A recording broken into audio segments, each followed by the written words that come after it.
Good morning. My name is Rebecca Richardson, and I'm both humbled and honored to be your student speaker today. I started ICC a little over 2 years ago in pursuit of my degree in social work.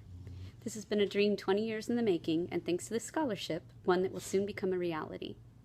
In 1992, I was a 16-year-old junior in high school. I discovered I was pregnant with my first child. She's now 22. I have always been an excellent student, and becoming a teenage mom was certainly not in the plans. However, the best things in life are sometimes the ones least expected, and being a mom has been one of my life's greatest achievements. Today, I'm also a mom to a 16-year-old boy and a stepmother to a 22-year-old girl and a 20-year-old boy. I've been happily married for the past 12 years, and almost 2 years ago, my husband and I became first-time grandparents to an amazing little girl. Having gotten pregnant so young, I was emancipated at 16. While I was fortunate enough to graduate high school with my peers, I knew that college was not in the cards.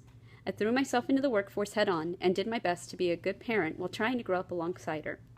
The life I live now is a world away from the one I once called home. There's something about going through many different trials that shows you what you have deep down inside. I've been homeless and at one point dealt with an addiction to a prescription drug. I've been on welfare and worked 3 jobs to get off of it. My life hasn't always been easy. It's been one of taking 1 step forward and 3 back. The key, however, has always been putting that foot forward once more. Winston Churchill said, "Attitude is a little thing that makes a big difference." The attitude I've kept my entire life is one filled with hope. Hope that tomorrow could be better than today. Hope that so long as I never gave up on the world wouldn't give up on me. In the last 2 decades since I started on my journey into adulthood, I've evolved and grown in ways I didn't know possible. Starting college and pursuing my degree, standing here today before each and every one of you, giving this speech. It's a realization of dreams I thought that were only for when my eyes were closed. Yet right now, in this moment, they're fully open. Last November, as you all know, the town I lived in was decimated by an EF4 tornado. While my home was spared, the homes of many of my friends were not. I found myself leaping into advocacy and social work full steam ahead. There was so much to be done, and through the chaos, I found a sense of purpose I've never known till then. A few months after the storm, I embarked on a project called Operation Teddy Bear. I believed if we were lucky, we'd receive a handful of stuffed animals, and we'd make a few children smile. To date, we've given out over 300 storm buddies, and the donations continue to stream in. This opportunity has truly become a community project in the spirit of giving back to one another. It's also inspired me to work on developing a foundation called the Be a Rainbow Foundation. Using the wise words of the late and great Maya Angelou, I am hoping in the coming years to develop a 501c3 that will be that rainbow in someone else's cloud.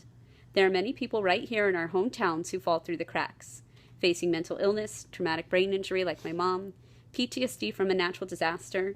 There are small things that we can do now that make a big difference. We're so often afraid to discuss these types of issues.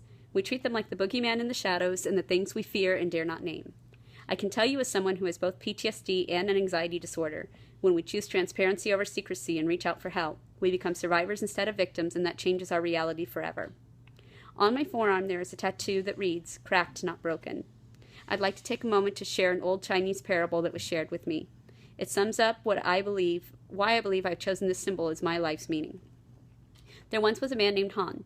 His job was to fetch water for his village from the river. Each morning he woke and placed a bamboo pole across his shoulders with a stone jug on either side. Each time he returned to his village, it was always with 1 full jug and 1 half full. The perfect jug was mighty proud. It always carried a full load of water and never spilled a drop. The imperfect jug was embarrassed, knowing it had done only half the work. One day the cracked jug cried, "Why am I cracked? I'm a failure," it sobbed. Ignoring the jug's cry, Han once again carried them both to the river and once again came home with the broken jug half full. "Why don't you throw me away? I don't understand."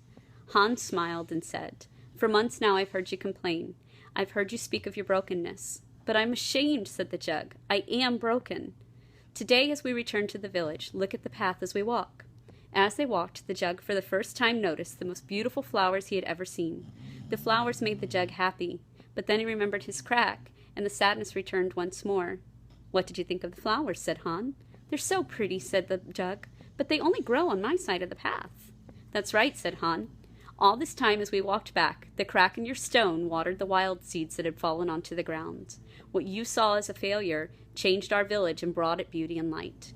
Then all that time I felt useless, said the cracked jug. My flaw was really my most valuable part. I firmly believe that we go through many things in life that leave us in pieces, filled with those cracks. It's up to us, however, how we choose to experience them, and how we choose to handle it. We can be cracked, but it doesn't mean we're broken.